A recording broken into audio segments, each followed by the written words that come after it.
So, what's up with all your chatting? So you guys need to pay attention, okay? Make sure you can see all right. Okay, so today we have two really important lessons that helped establish the deaf school here. So, yep, Gallaudet. But do you know how Gallaudet first became really fascinated with helping that led to the establishment? Now, I want somebody else to answer. Anybody else know? If you don't know, that's fine. I'm going to start writing by writing his name up on the board.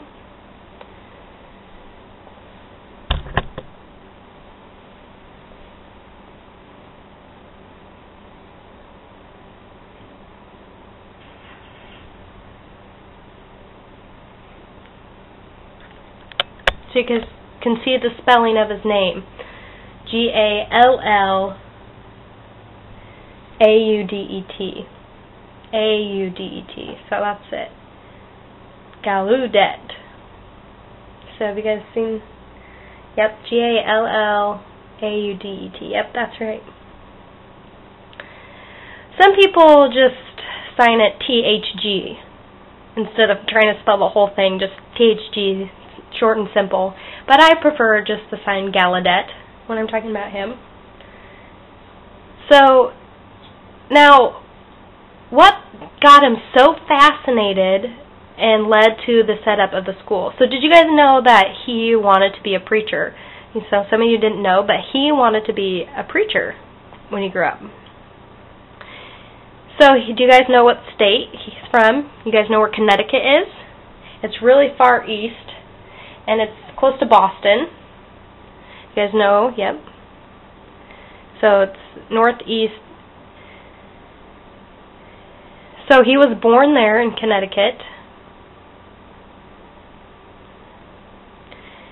He wasn't a very strong person. He was kind of sick, a little bit weak. He had health problems.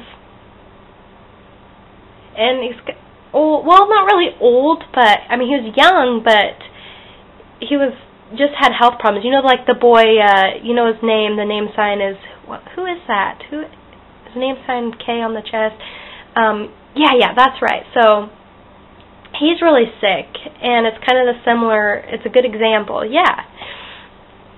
The same with that guy. So, that's right. He's got lung problems, but anyway, so Gallaudet had health problems, and so it's a little bit similar, right? So when he grew up, he decided that he wanted to become a preacher. So he went to school, and you know when you go, you know what you do when you go to become a preacher. You go to college, that's right. So back then, you went and you had to study how to be a preacher. And he just kept getting weaker and weaker and weaker. He got sick. So he decided to take a break and just rest to get healthier, and then he would go back to school and finish. So he withdrew from school, went home, and just was trying to get better. And one day he just decided to go walking around, see people, went to the store, look around. So back then they didn't have a car, so he was walking. He had a quiet life. So he decided to go out for a walk and get some fresh air. He decided that would be good. You know, you like walking too, out of the dorms. So he went out for a walk, and he noticed something. There was a bunch of kids playing in the yard. Anyways, that's off topic, so we're gonna stay with Gallaudet. So there was a group of kids just playing in the playground, and then he saw a bench, and he just decided, go sit and watch them enjoy themselves. And there was a little girl who wasn't playing with the others.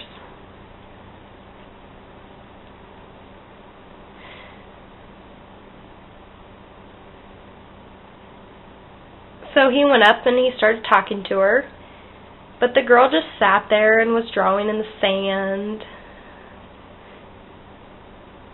And he kept talking to her, and he asked her, why aren't you going to go play with the other kids? But the girl didn't ever respond. She's deaf, right, like you said. So Gallaudet kept speaking and speaking, and the other kids started screaming at him, and was like, she's deaf. And Gallaudet was just shocked and was like, oh, okay. So he tapped the little girl, and she looked up at him, and he started speaking to her, and she didn't respond. So Gallaudet was just really puzzled. He's like, well, I wanted to become a preacher to help, see the world, help people. And so he just it struck him, and he was like, well, I wanted to communicate with her. So he sat down next to her and was trying to think, well, if she doesn't speak, I don't know sign, how do you communicate, So just imagine, like, you're trying to communicate, and there's just no way. So she was nice dressed and had her hair in braids. So he took off his hat.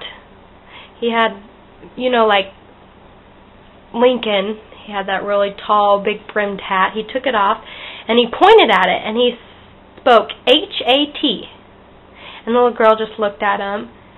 He's like, well, what do I do?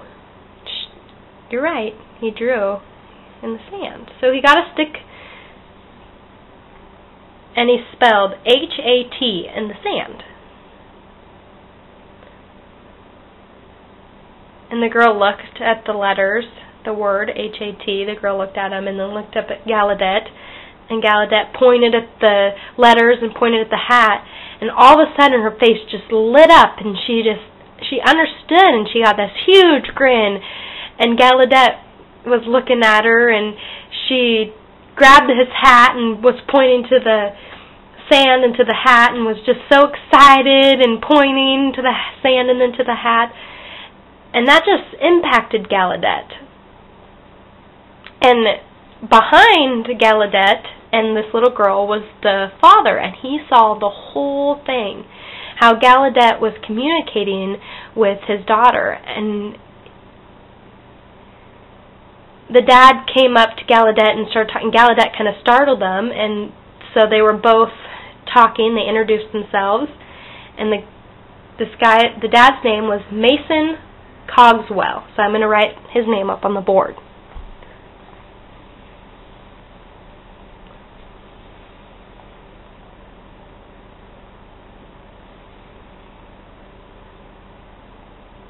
So that man, he was a doctor, Dr. Mason Cogswell.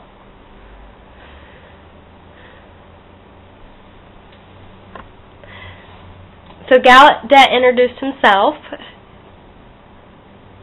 and he told Mason Cogswell, said, that's my daughter, her name is Alice.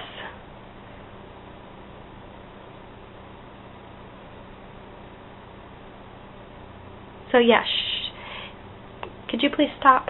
You guys are talking, and, some people know. So Gallaudet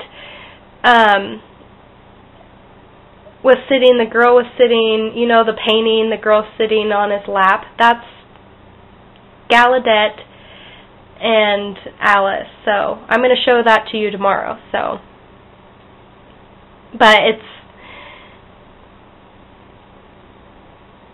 in the Merrick School for the Deaf. It has it too. So I don't want you guys to comment about this, but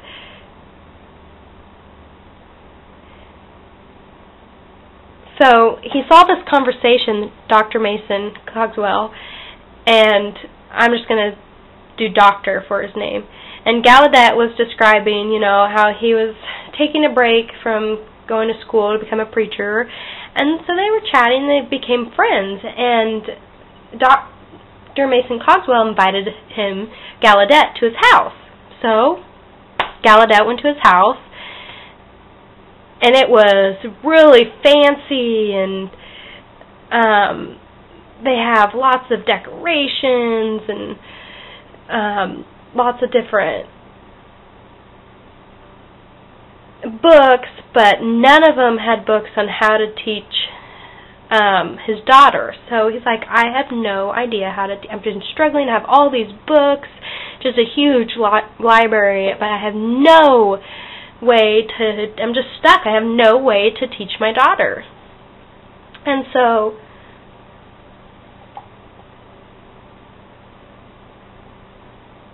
he decided to go to Europe. They have a school for the deaf, and which we already talked about these 3 people up here.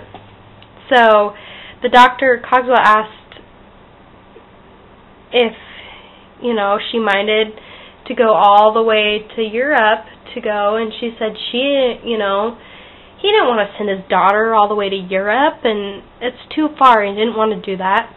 He was like, well, what do I do?